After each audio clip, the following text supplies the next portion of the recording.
रखिएगा। 20 नंबर क्यों नहीं है सर? तो इसका रीजन है कि सर आपको 80 नंबर का ही टेस्ट हो रहा है, क्योंकि त्रिमासिक है। त्रिमासिक कहने का अर्थ ही है कि 3 महीना वाला, क्या 3 महीने वाला, ठीक है। इसमें समय की बात करें तो 3 घंटा आपको 15 मिनट दिया जाएगा, ये बात आपको याद रखिएगा, ठीक है। इसमें आप देख सकते हैं इसी प्रकार का आपका लिखा हुआ रहेगा, जिसमें से आपका पेज नंबर जो है 3 नंबर से स्टार्ट होगा, और 3 नंबर में जो आपका रहेगा यहाँ पर 1 से लेकर 70 तक प्रश्न दिए जाएंगे, जिसमें से किन्हीं 40 प्रश्न का ही आपको क्या करना है, उत्तर देना है। क्या करना है? 40 प्रश्न का ही उत्तर देना है। अगर पहला प्रश्न की बात करें 1 नंबर में क्या करा है कि किसे भारतीय पुरातत्व का पिता कहा जाता है, तो ये है दयाराम साहनी को, या एस.आर. राव को, या आर.ए.एम. व्हीलर को, या अलेक्जेंडर कनिंघम को कहा जाता है।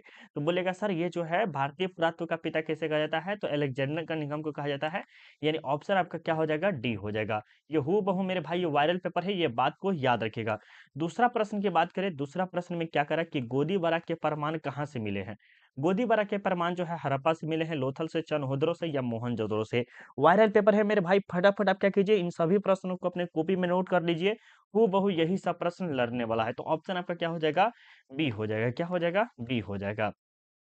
तीसरा प्रश्न देखिए कि 1922 में मोहनजोदड़ो की खोज किसने की थी। 1922 में जो है मोहनजोदड़ो की खोज किसने की थी, दयाराम साहनी, राखालदास बनर्जी, या रंगनाथ राव ने, या ये किए थे। तो 3 नंबर आपका प्रश्न जो हो जाएगा सर, यहाँ पे किसने किया था, 1922 में जो है मोहनजोदड़ो की खोज जो किए थे राखालदास बनर्जी ने किए थे, यानी ऑप्शन हमारा क्या हो जाएगा, सी हो जाएगा। अगला देखिएगा 4 नंबर में करा है कि कौन सी सभ्यता अपनी नगर योजना के लिए प्रसिद्ध है। नगर योजना यह कह सकते हैं वो शहर के लिए ज्यादा फेमस है, तो वो है मेसोपोटामिया की सभ्यता, सुमेरिया की सभ्यता, मिस्र की सभ्यता, या सिंधु घाटी की सभ्यता। तो आप बोलिएगा सर ये है सिंधु घाटी की सभ्यता, यानी ऑप्शन डी टिक करके आइएगा।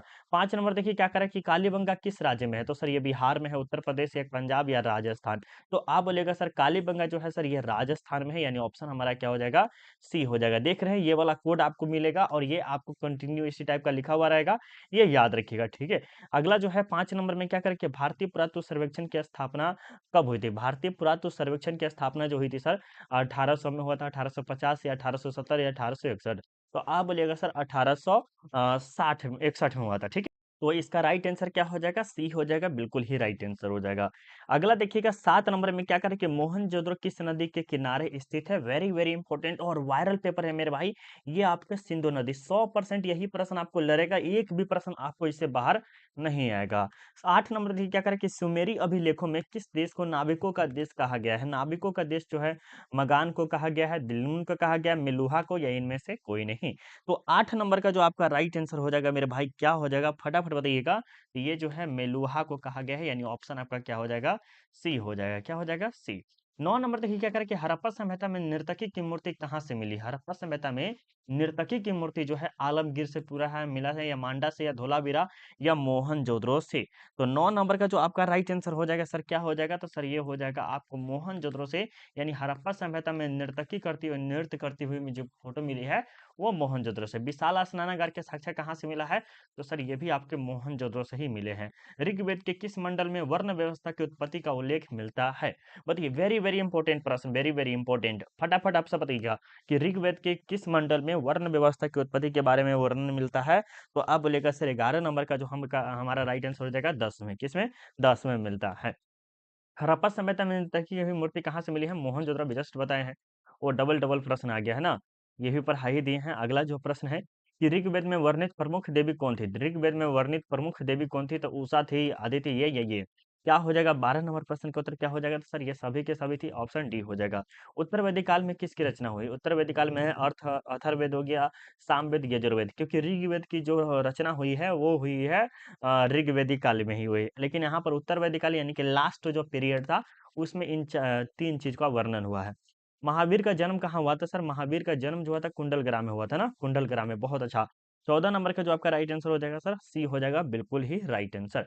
100% वायरल पेपर है मेरे भाई, हर प्रश्न को आप क्या कीजिए, अच्छे से देखते हुए चलिए, अच्छा रहेगा। 15 नंबर में कि आजीविक संप्रदाय के संस्थापक कौन थे। आजीविक संप्रदाय के संस्थापक कौन थे, 15 नंबर का बताइएगा। तो ये जो है ऑप्शन सी हो जाएगा। ऑप्शन क्या हो जाएगा मेरे भाई, सी हो जाएगा। निगठ नाथ क्या है, निगठ नाथ पुत्र किसे कहा गया है। बताइए, निगठ नाथ पुत्र किसे कहा गया है? तो बिल्कुल आप 16 नंबर प्रश्न का उत्तर बताइएगा सर, ये हो जाएगा महावीर स्वामी। ऑप्शन बी वाले बच्चे का बिल्कुल ही राइट आंसर। महावीर ने अपना पहला उपदेश कहाँ से दिया था? महावीर ने पहला उपदेश कहाँ से दिया है? सारनाथ, बोध गया, राजगिरी या वैशाली? देखिए मेरे भाई, कोई बच्चा अभी हमें रातें रात भेजा, हमको सर लीजिए हम ये आपके लिए दे देते हैं, क्योंकि अभी देखे हैं कि ये वायरल चल रहा है, तो वो हम कहे, चलो ठीक है भेजो, तो हम देखे तो सही में हमको लगा पूरा, और प्योर हमको लगा भी है, और है भी प्योर वायरल पेपर। ठीक है मेरे भाई। 17 नंबर का क्या हो जाएगा? बी, गौतम बुद्ध का मूल नाम क्या है? गौतम बुद्ध बुद्ध का जो मूल नाम है मेरे भाई, वो है सिद्धार्थ। Option C. आप भी भेज सकते हैं, अगर आप भी भेजना चाहते हैं तो जीरो इस नंबर पे आप भेज सकते हैं मेरे भाई। ठीक है, इस नंबर पे आप भेज सकते हैं जब भी आपको लगेगा कि सर ये वायरल पेपर है और हमें अभी भी मिला है, या एग्जाम से आप जब देख के आइएगा तो आप हमें भेज सकते हैं। ठीक है, चलिए अगला देखते हैं 19 नंबर में कि गौतम बुद्ध को ज्ञान की प्राप्ति कितने वर्ष की आयु में हुई थी? गौतम बुद्ध को ज्ञान की प्राप्ति जो हुई थी सर, वो हुई थी 35 वर्ष की अवस्था में, क्योंकि 29 वर्ष की अवस्था में तो गृह त्याग किए थे। 20 नंबर में कि बौद्ध धर्म के नियमों का उल्लेख किस में है? तो सर आपको पता होना चाहिए कि बौद्ध धर्म के बारे में पूछ रहा है, तो ये विनय पिटक में है। ठीक है, बुद्ध चरित्र की रचना किस भाषा में? बुद्ध चरित्र की रचना जो हुई थी सर, ये हुई थी पाली भाषा में। किस भाषा में? पाली भाषा में। यानी कि ऑप्शन आपका क्या हो जाएगा? ए हो जाएगा, या हिंदी या संस्कृत, सॉरी संस्कृत में ही हुआ था बुद्ध चरित्र की रचना। ठीक है, बुद्ध चरित्र की रचना जो हुई थी सर, किस भाषा में हुई थी? संस्कृत में।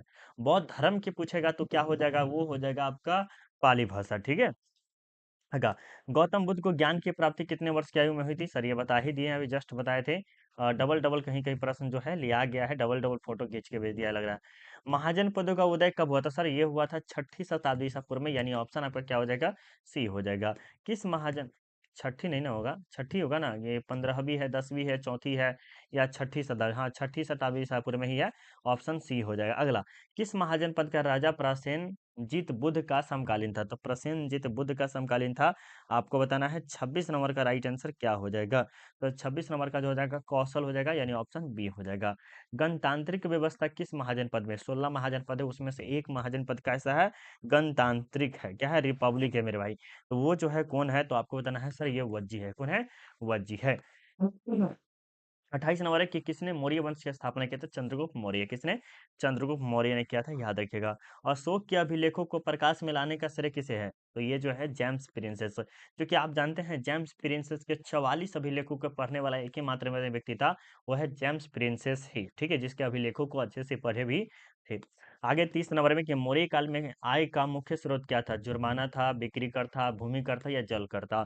बिल्कुल आप बता सकते हैं। 30 नंबर का जो आपका राइट आंसर हो जाएगा मेरे भाई।